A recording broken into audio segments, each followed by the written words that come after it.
स्वागत है आप सभी का एक और नए वीडियो में। तो हम पढ़ रहे थे जीके टॉपिक वाइज सीरीज को, और जिसमें हम लोगों ने जो पहला टॉपिक इसका पढ़ा था हड़प्पा और सिंधु सभ्यता से जितने भी क्वेश्चन बन सकते थे उन सभी के बारे में। आज की वीडियो में हम पढ़ने वाले हैं वैदिक संस्कृति, इससे जो क्वेश्चन बनने वाले हैं इन सभी के बारे में। तो बने रहिएगा वीडियो में लास्ट तक। जितने भी क्वेश्चन हैं सभी क्वेश्चन इंपॉर्टेंट है, किसी न किसी एग्जाम में क्वेश्चन पूछे जा चुके हैं। तो चलिए वीडियो की शुरुआत करते हैं। तो आज का जो सबसे पहला क्वेश्चन है वह है कि पूर्व वैदिक या ऋग वैदिक संस्कृति का काल किसे माना जाता है। क्वेश्चन कह रहा है कि पूर्व वैदिक या ऋग वैदिक संस्कृति का काल किसे माना जाता है। जो इसके लिए आपके ऑप्शन हैं, ऑप्शन ए है 1500 ईसा पूर्व से 1000 ईसा पूर्व, बी है 1000 ईसा पूर्व से 600 ईसा पूर्व, और 600 ईसा पूर्व से 600 ईसा पूर्व, और उसके बाद है डी ऑप्शन जो है इनमें से कोई नहीं। तो ये बताना है कि पूर्व वैदिक या ऋग वैदिक संस्कृति का काल किसे माना जाता है। तो इस क्वेश्चन के लिए जो सही जवाब आपका हो जाएगा वो हो जाएगा ऑप्शन ए 1500 ईसा पूर्व से 1000 ईसा पूर्व का जो समय है वह पूर्व वैदिक या ऋग वैदिक संस्कृति का काल माना जाता है। चलिए नेक्स्ट क्वेश्चन पे आते हैं। और अगला क्वेश्चन जो है क्वेश्चन नंबर 2 है कि उत्तर वैदिक संस्कृति का काल किसे माना जाता है। तो इसके लिए जो आपके ऑप्शन है 1500 से 1000, 1000 ईसा पूर्व से 600, फिर दिया है विकल्प सी 600 ईसा पूर्व से 600 ईस्वी, और डी दिया है इनमें से कोई नहीं। तो इस क्वेश्चन के लिए जो आपका जवाब जो सही होगा वह होगा 1000 ईसा पूर्व से 600 ईसा पूर्व का, यानी कि विकल्प बी आपका सही हो जाएगा। 1000 ईसा पूर्व से 600 ईसा पूर्व का जो समय है वह उत्तर वैदिक संस्कृति का काल के नाम से जाना जाता है। नेक्स्ट क्वेश्चन पर आते हैं। और तीसरा जो क्वेश्चन है, थर्ड क्वेश्चन, आर्य शब्द का अर्थ है, यानी कि बताना है कि जो आर्य शब्द है उसका क्या अर्थ है। इसके लिए आपके ऑप्शन हैं वीर या योद्धा, ऑप्शन बी है श्रेष्ठ या कुलीन, ऑप्शन सी है यज्ञकर्ता या पुरोहित, और ऑप्शन डी है विद्वान। तो आपको बताना है ये जो आर्य शब्द है इसका क्या अर्थ है। तो इस क्वेश्चन के लिए जो सही जवाब होगा वह होगा आपका ऑप्शन जो है बी ऑप्शन जो है सही हो जाएगा, श्रेष्ठ या कुलीन, यानी कि आर्य का अर्थ क्या है, श्रेष्ठ या फिर कुलीन। चलिए नेक्स्ट क्वेश्चन पे इसके बाद हम आते हैं। और अगला क्वेश्चन है क्वेश्चन नंबर 4, क्या कह रहा है कि प्रारंभिक आर्यों के बारे में निम्न कथनों में से कौन सा कथन सही नहीं है। यानी कि बताना है जो प्रारंभ में आर्य थे उनके बारे में इनमें से दिया गया कौन सा कथन है जो सत्य नहीं है। तो जो ऑप्शन है वे संस्कृत बोलने वाले थे, ऑप्शन बी है घुड़सवारी किया करते थे, ऑप्शन सी है वे कई झुंडों में भारत पहुँचे, और ऑप्शन डी है ये मुख्यतः नगरों में निवास करते थे। तो जो इसका यहाँ कह रहा है कि कौन सा ऑप्शन जो है सही नहीं है, तो जो इसका सही जवाब हो जाएगा, जो नहीं सही है वह हो जाएगा आपका विकल्प डी, यानी कि वे मुख्यतः नगरों में निवास करते थे। तो ये विकल्प गलत हो जाएगा। यही क्वेश्चन में पूछा गया है कि कौन सा ऑप्शन सही नहीं है। नेक्स्ट पे आते हैं हम। क्वेश्चन नंबर 5 कह रहा है कि इनमें से किस फसल का ज्ञान वैदिक काल के लोगों को नहीं था। यानी बताना है कि जो वैदिक काल के लोग थे उनको इनमें जो फसल दी गई है उनमें से कौन सी फसल का ज्ञान नहीं था। आपके ऑप्शन जो हैं, ऑप्शन ए है जौ, ऑप्शन बी है गेहूँ, ऑप्शन सी है चावल, और ऑप्शन डी है तंबाकू। तो जो इसका सही जवाब हो जाएगा वो हो जाएगा आपका ऑप्शन डी चावल, वो तंबाकू। तो तंबाकू का ज्ञान वैदिक काल के लोगों को नहीं था। तो जो सही जवाब इसका हो जाएगा क्या हो जाएगा, तंबाकू। चलिए नेक्स्ट क्वेश्चन पे आते हैं। क्वेश्चन नंबर 6 है उत्तर वैदिक काल के वेद विरोधी और ब्राह्मण विरोधी धार्मिक अध्यापकों को किस नाम से जाना जाता था। यहाँ कहा गया है कि जो वेद विरोधी थे और ब्राह्मण विरोधी थे, ऐसे धार्मिक अध्यापकों को किस नाम से जाना जाता था उत्तर वैदिक काल में। जो इसके लिए ऑप्शन है, ऑप्शन ए है यजमान, ऑप्शन बी है श्रमण, ऑप्शन सी है अर्थवान, और ऑप्शन डी है श्रेष्ठिन। तो ऐसे अध्यापकों को किस नाम से जाना जाता था ये बताना है। तो इस क्वेश्चन का जो सही जवाब होगा वह हो जाएगा आपका ऑप्शन बी श्रमण। तो ऐसे वेद विरोधी और ब्राह्मण विरोधी धार्मिक अध्यापक जो थे उन्हें किस नाम से जाना जाता था, श्रमण नाम से। चलिए नेक्स्ट क्वेश्चन, क्वेश्चन नंबर 7 पे आते हैं हम। और क्वेश्चन नंबर 7 कह रहा है कि वैदिक गणित का महत्वपूर्ण अंग है, यानी कि जो वैदिक गणित थी उसका महत्वपूर्ण अंग कौन सा है। जो विकल्प है, पहला है शतपथ ब्राह्मण, बी है अथर्ववेद, सी है शुल्ब सूत्र और डी है छंदोग्य उपनिषद। तो बताना है कि वैदिक गणित का महत्वपूर्ण अंग इनमें से जो कौन है। तो इसके लिए जो आपका ऑप्शन सही हो जाएगा वो हो जाएगा ऑप्शन सी शुल्ब सूत्र। तो इस क्वेश्चन का जो सही जवाब होगा वो होगा सी शुल्ब सूत्र। नेक्स्ट क्वेश्चन पर आते हैं। अगला है कि किस वेद में प्राचीन वैदिक युग की संस्कृति के बारे में सूचना दी गई है, यानी कि कौन सा वेद है जिसमें प्राचीन वैदिक युग के संस्कृति के बारे में सूचना दी गई है। ऑप्शन ए है ऋग्वेद, ऑप्शन बी है यजुर्वेद, ऑप्शन सी है अथर्ववेद और ऑप्शन डी है सामवेद। तो कौन से वेद में दी गई है, जो इसका सही जवाब है वो होगा आपका ऑप्शन ए, यानी कि ऋग्वेद। तो ऋग्वेद में क्या किया गया है, पूर्व प्राचीन वैदिक युग की संस्कृति के बारे में क्या किया गया है, सूचना दी गई है। नेक्स्ट क्वेश्चन पर आते हैं, क्वेश्चन नंबर 9। और क्वेश्चन नंबर 9 कह रहा है कि निम्नलिखित में से उत्तर वैदिक काल में लिखे गए ग्रंथों का सही क्रम कौन सा है। यानी कि ये कह रहा है कि जो उत्तर वैदिक काल में जो ये ग्रंथ लिखे गए इनका जो सही क्रम है वह कौन सा है। तो जो इसके लिए ऑप्शन है आपके, ऑप्शन ए है वेद, ब्राह्मण, आरण्यक और उपनिषद। ऑप्शन बी है वेद, उपनिषद, ब्राह्मण और आरण्यक। ऑप्शन सी है उपनिषद, वेद, ब्राह्मण, आरण्यक और डी है वेद, आरण्यक, ब्राह्मण और उपनिषद। तो जो इस क्वेश्चन का सही जवाब हो जाएगा वो हो जाएगा आपका ऑप्शन ए, वेद, ब्राह्मण, आरण्यक और उपनिषद। चलिए नेक्स्ट क्वेश्चन, क्वेश्चन नंबर 10 है, वेदों की संख्या कितनी है। तो ये क्वेश्चन सभी लोगों को मालूम होगा, जो वेद हैं वह कितने हैं।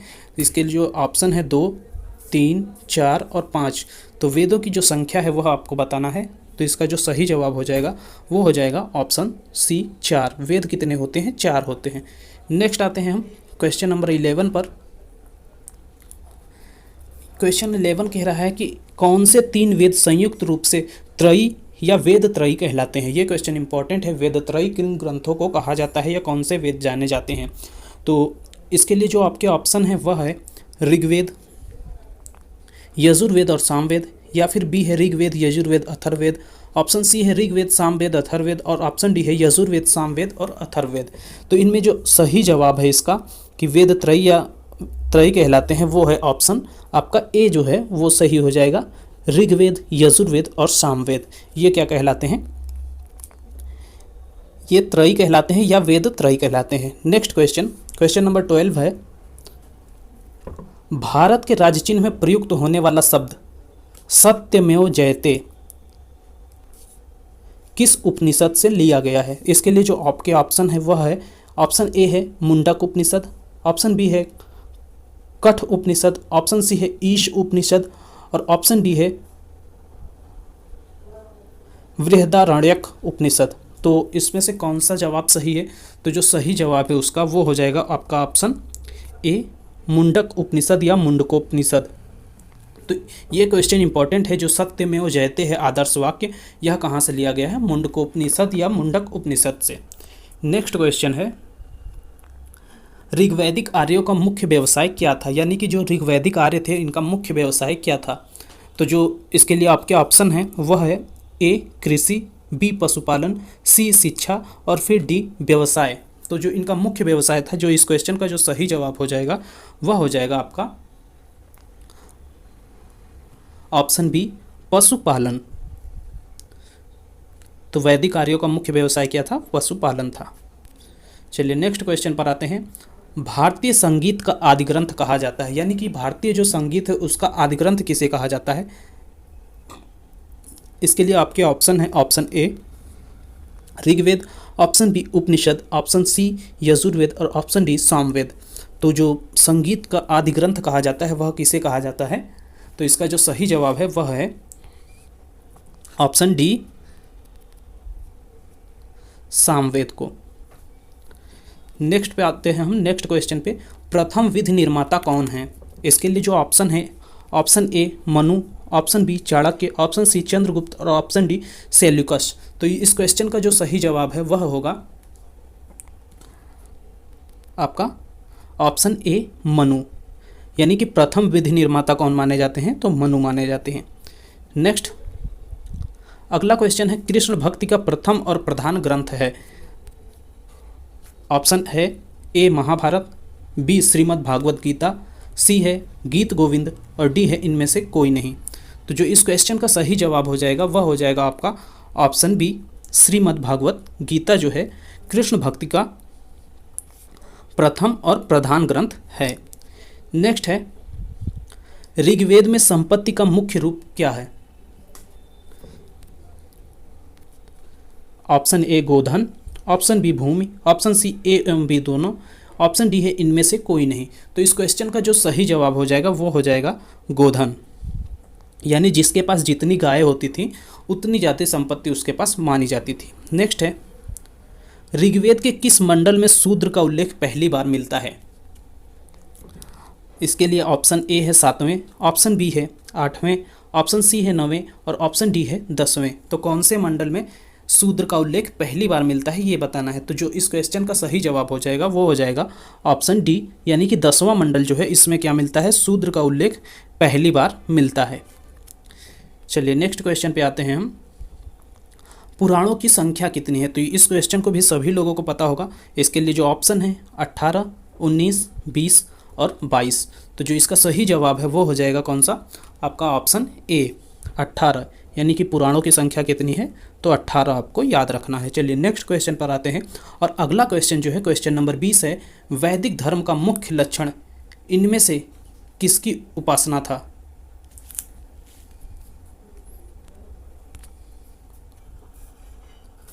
तो इसके लिए जो आपके विकल्प हैं, विकल्प ए है प्रकृति, विकल्प बी है पशुपति, विकल्प सी है देवी माता और विकल्प डी है त्रिमूर्ति। तो जो इसका सही जवाब हो जाएगा वो हो जाएगा आपका ऑप्शन ए प्रकृति।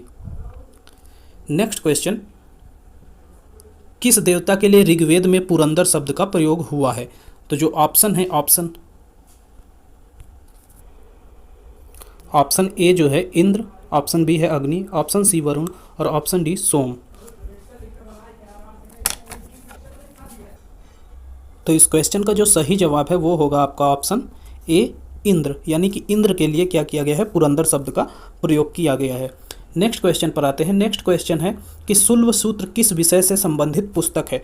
इसके लिए जो आपके ऑप्शन है, ऑप्शन ए ज्यामिति, ऑप्शन बी ज्योतिष, ऑप्शन सी गणित और ऑप्शन डी खगोल। तो जो इस क्वेश्चन का जो सही जवाब है वह होगा आपका ऑप्शन ए ज्यामिति, यानी कि शुल्ब सूत्र जो है किस विषय से संबंधित है, तो ज्यामिति से संबंधित है। नेक्स्ट क्वेश्चन अगला है, अस्तो माँ सद्गम तमसो माँ ज्योतिर्गम मृत्योर्मा अमृतम गम, ये कहाँ से लिया गया है, यानी कि ये जो वाक्य है यह कहाँ से लिया गया है। तो ऑप्शन है ए है उपनिषद, बी है वेदांग, सी है महाकाव्य और डी है पुराण। तो इसके लिए जो सही जवाब है वह हो जाएगा आपका ऑप्शन ए उपनिषद से। चलिए नेक्स्ट क्वेश्चन पर आते हैं। आर्य भारत में कहाँ से आए और सर्वप्रथम बसे थे। तो इसके लिए जो ऑप्शन है, ऑप्शन ए है सामा तट में, ऑप्शन प्रयाग ज्योतिष में, ऑप्शन सी पंजाब में और ऑप्शन डी पंचाल में। तो जो सही जवाब है इस क्वेश्चन का वह हो जाएगा ऑप्शन सी पंजाब में। नेक्स्ट क्वेश्चन है कि मीमांसा या पूर्व मीमांसा दर्शन के प्रतिपादक हैं। इसके लिए जो आपके विकल्प हैं वो है ए जैमिनी, बी बद्रायण, सी कपिल और डी गौतम। तो जो इसका सही जवाब है वह होगा विकल्प ए, यानी कि जैमिनी। जैमिनी जो थे ये मीमांसा या पूर्व मीमांसा के क्या थे, प्रतिपादक थे। तो विकल्प ए सही हो जाएगा इस क्वेश्चन का। चलिए नेक्स्ट क्वेश्चन पर आते हैं। नेक्स्ट क्वेश्चन है वेदांत या उत्तर मीमांसा दर्शन के प्रतिपादक थे। इसके लिए जो आपके विकल्प हैं वो है ए जैमिनी, बी बद्रायण, सी बुद्ध और डी महावीर। तो इसका जो सही जवाब होगा वो होगा ऑप्शन आपका बी, यानी कि बद्रायण जो है वह सही हो जाएगा। नेक्स्ट क्वेश्चन पर आते हैं। क्वेश्चन नंबर 27 है, ऋग्वेद का कौन सा मंडल पूर्णतः सोम को समर्पित है। यह क्वेश्चन इंपॉर्टेंट है, इस पर इंपॉर्टेंट लगा लीजिएगा। इसके लिए जो आपके विकल्प हैं वह है विकल्प ए है 7वां मंडल, विकल्प बी है 8वां मंडल, विकल्प सी है 9वां मंडल और विकल्प डी है 10वां मंडल। तो तो इसका जो सही जवाब हो जाएगा, जो पूर्णतः सूर्य को समर्पित है, वह सोम को समर्पित है, वह कौन सा मंडल है? तो जो सही जवाब हो जाएगा वो हो जाएगा विकल्प सी, यानी कि नवा मंडल जो है यह पूर्णतः किसको समर्पित है? सोम को समर्पित है। ऋग्वेद का नवा मंडल क्या है? पूर्णतः सूर्य को सोम को समर्पित है। नेक्स्ट क्वेश्चन, नेक्स्ट है प्रसिद्ध राजाओं का युद्ध दास राज युद्ध किस नदी के तट पर लड़ा गया? यानी कि प्रसिद्ध जो 10 राजाओं का युद्ध है जिसे दास राज युद्ध के नाम से जानते हैं, वह किस नदी पर लड़ा गया? इसके लिए जो आपके विकल्प हैं, विकल्प ए है गंगा, विकल्प बी है ब्रह्मपुत्र, विकल्प सी है कावेरी और विकल्प डी है परुष्णी। तो ये जो युद्ध लड़ा गया था, यह लड़ा गया था परुष्णी नदी के तट पर, यानी विकल्प डी जो आपका है इस क्वेश्चन का राइट हो जाएगा। यानी कि दसराज युद्ध कौन से नदी के तट पर लड़ा गया था? तो परुष्णी नदी के। नेक्स्ट क्वेश्चन है 29 नंबर कि धर्मशास्त्रों में भू राजस्व दर क्या है? तो जो विकल्प है इसके लिए भू राजस्व दर के लिए वह है ए 1/3, बी 1/4, सी है 1/6 और डी है 1/8। तो जो भू राजस्व की दर है वह कितनी है? तो जो इसका सही जवाब हो जाएगा वह हो जाएगा 1/6, यानी विकल्प सी सही हो जाएगा भू राजस्व की दर के रूप में। नेक्स्ट है क्वेश्चन नंबर 30, 800 ईसा पूर्व से 600 ईसा पूर्व का काल किस युग से जुड़ा है? तो जो इसके लिए विकल्प है, विकल्प ए ब्राह्मण युग, विकल्प बी जो है सूत्र युग और विकल्प सी है रामायण युग और डी है महाभारत युग। तो इसका जो सही जवाब हो जाएगा वो हो जाएगा आपका विकल्प ए ब्राह्मण युग। तो जो ये काल जुड़ा है किससे जुड़ा है? ब्राह्मण युग से। तो इस प्रकार आज की वीडियो में इतने ही क्वेश्चन।